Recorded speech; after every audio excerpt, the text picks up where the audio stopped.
There was one moment in Earth's history when everything we know about survival was backwards. Land meant instant death. Water was your only refuge. Welcome to Prehistoria, and today we're uncovering the only time you should have avoided all land at any cost. This sounds impossible, right? Oceans are supposed to be the dangerous ones. Great whites, giant squids, prehistoric sea monsters.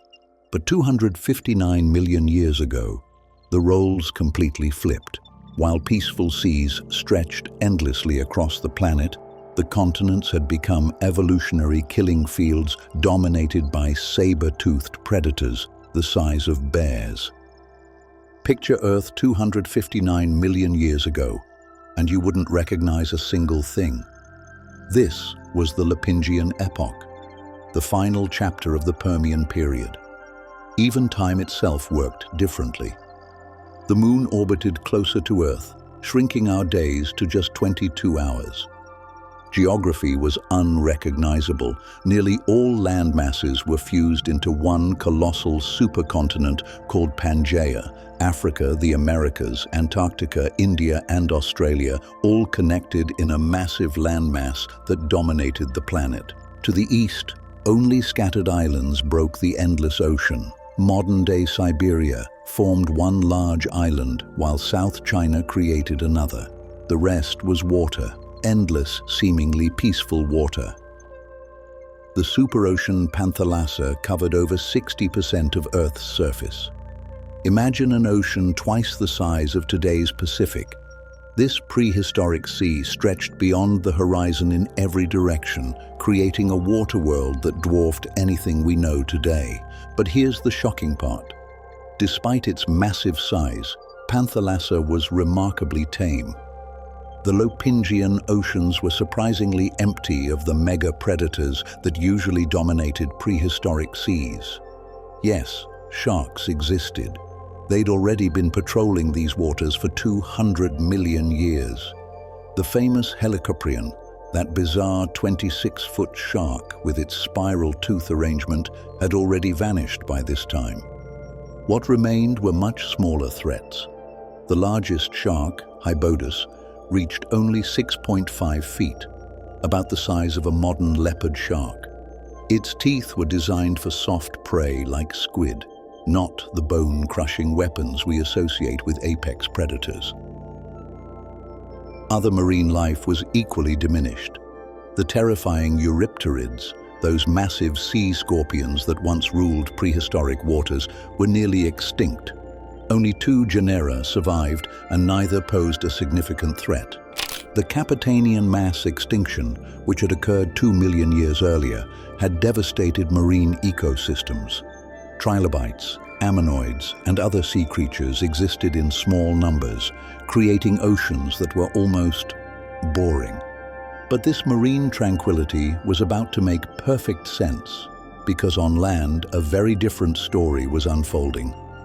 While the oceans recovered slowly from extinction, life on land was evolving into something far more terrifying. The old rulers, the Dinosaurs, had been wiped out, leaving ecological niches wide open for new predators to claim. Enter the gorgonopsids, and yes, they were named after the mythological Gorgons for very good reason. When paleontologists first discovered these fossils in 1876, the remains were so horrifying they could only think of one appropriate name. Picture saber-toothed cats, but 250 million years before cats even existed, these weren't just predators, they were evolutionary masterpieces of killing. In simple terms, imagine if nature took everything terrifying about big cats and tigers, gave them 6-inch razor sabers, and made them the size of bears. That's what ruled the land. But this was only the beginning of the terror that awaited on land. The largest and most terrifying of all gorgonopsids was Inostrancevia. At over 11 feet long and weighing more than 1,000 pounds, this predator was built like a massive bear but moved with the agility of a big cat. Its most devastating weapons were its upper canines, 6-inch curved serrated sabers designed for one purpose: maximum carnage. These weren't just teeth, they were surgical instruments of death. The serrated edges could slice through flesh like razors, causing massive blood loss and catastrophic organ damage. Paleontologists debate whether Inostrancevia used quick neck strikes like modern saber-toothed cats or employed a bite-and-run strategy, letting blood loss and shock finish the job. Either way, encountering one meant certain death. What made Inostrancevia truly nightmarish was its range.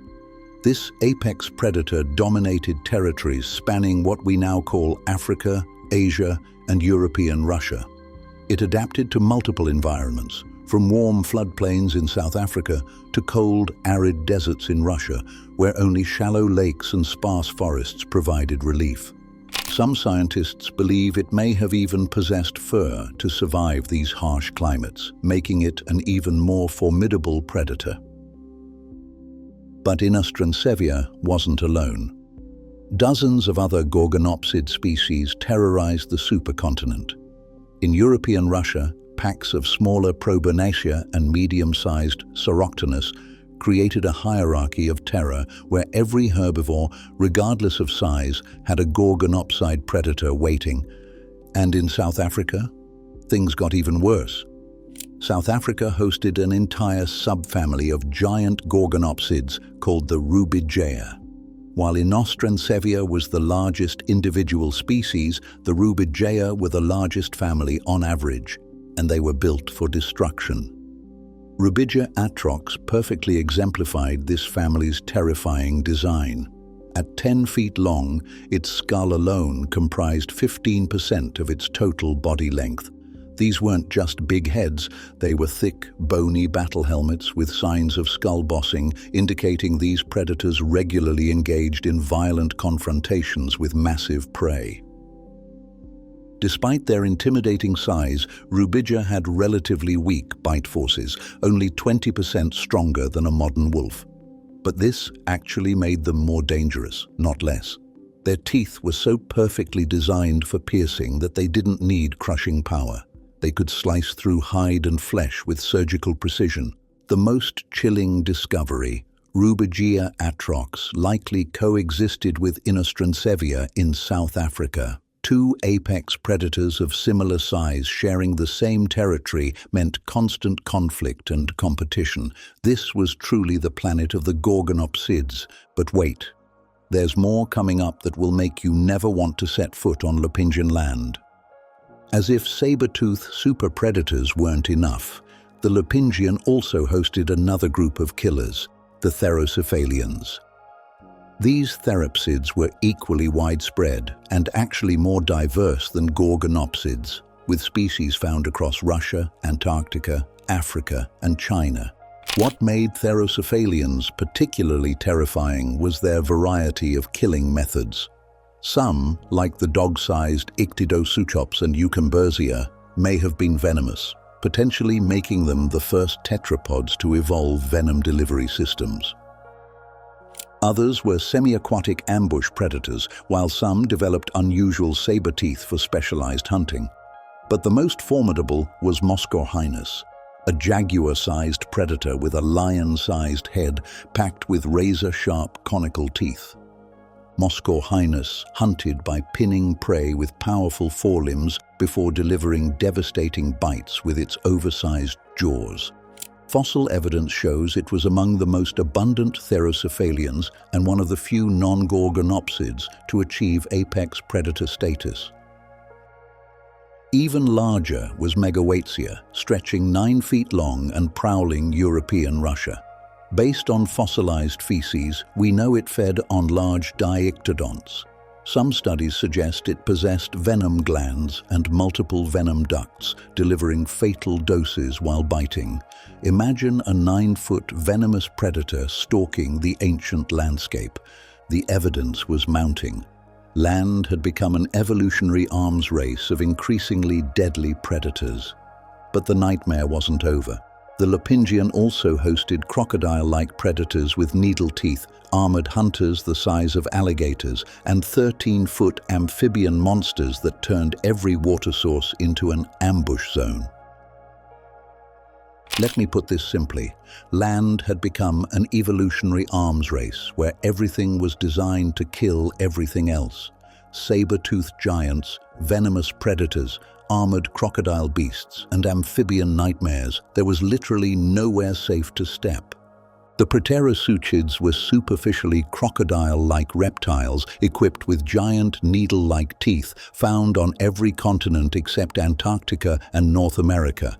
The chronosuchians were armored predators with extensive back armor, some growing to the size of female American alligators.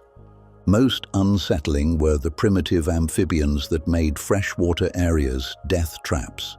The rhinosuchids were specialized ambush hunters, with the largest being Uranocentrodon, a 13-foot behemoth that shared South African territories with all those saber-toothed killers. In European Russia, the Archaegosauridae filled this niche with species like Platyoposaurus reaching 10 feet from head to tail. Every ecosystem, every biome, every water source had been claimed by specialized killers. But incredibly, herbivores still survived in this prehistoric hell. Yet even more disturbing discoveries lay ahead. How did herbivores survive in this predator-dominated world? Evolution had armed them with remarkable defensive strategies. The famous Lystrosaurus, a badger-to-pig-sized dicynodont, was one of the most abundant animals despite the carnage around it. Its secret weapon, powerful forelimbs and tusks that could dig deep protective burrows. Underground was the only safe space left. Other herbivores like the cynodonts also learned to burrow, using broad skulls to displace large amounts of dirt and create subterranean refuges. On the opposite end of the spectrum, the pariasaurs became living tanks. Species like Scutosaurus weighed over 1.2 tons and possessed large bony scutes set into their skin, incredibly dense bones, skull spikes, and muscles so thick they were basically impenetrable armor.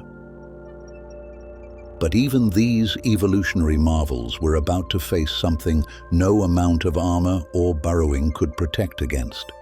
At least, when you looked up, the skies were relatively safe. Unlike later periods with giant pterosaurs, the Lopingian had only small gliding reptiles and harmless griffin flies. The largest flying animals were welasaurids, basically big bats that posed no threat to anything larger than insects. But Mother Nature was preparing her own contribution to this terrestrial nightmare. If the predator apocalypse wasn't enough, the Lopingian climate itself was designed for maximum lethality. Large chunks of Pangaea were borderline uninhabitable, with average temperatures reaching 95 degrees Fahrenheit, twice as hot as today. This oppressive heat created severe aridity and absolutely massive deserts near the equator where life simply couldn't exist. To the north, the central Permian Mountains created areas prone to severe droughts, turning vast regions into lifeless wastelands. Life was concentrated in just a handful of habitable zones, mainly European Russia and parts of Africa. Everywhere else was a furnace of death, where even the most adapted creatures couldn't survive. But this was just the warm-up act for what was coming. Approximately 252 million years ago, Earth transformed into an apocalyptic wasteland thanks to the late Permian extinction, also known as the Great Dying. And that name is terrifyingly accurate. The Great Dying began with the eruption of the Siberian Traps, volcanic eruptions unlike anything humanity has ever witnessed. These weren't ordinary volcanoes. They were planet killers that created lava flows a kilometer thick across an area the size of Western Europe.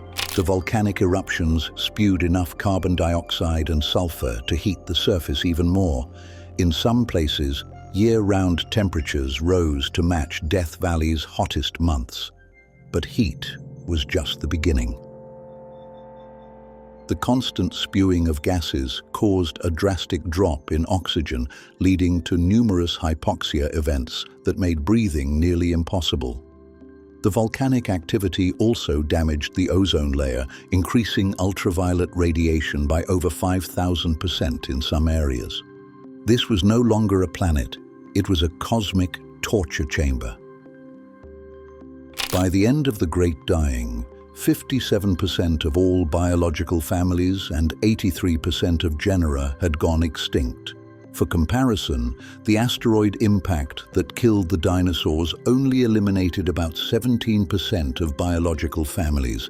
Life on land was virtually erased. But here's the crucial detail that brings us full circle. Despite the increased water temperatures and acidification, life in the oceans actually suffered even more than life on land during this extinction event.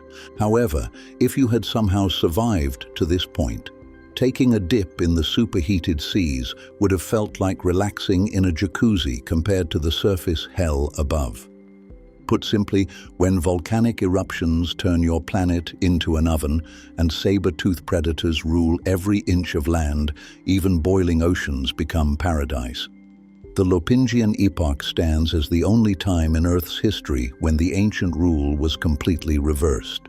To summarize this prehistoric nightmare, while the oceans were surprisingly peaceful and empty of mega-predators, the continents had become killing fields dominated by bear-sized saber-tooth hunters, venomous predators, armored crocodile beasts, giant amphibian ambush killers, and a climate that could literally cook you alive. The peaceful waters of Panthalassa, despite their massive size, offered the only refuge from this terrestrial apocalypse, at least until the Great Dying turned the entire planet into hell itself. This was prehistoria's look at the Lopingian Epoch, a time when the ancient rule of oceanic terror was completely reversed, and stepping on land meant stepping into death itself. Until next time. And remember, sometimes the monsters we fear most are the ones that walk among us on solid ground.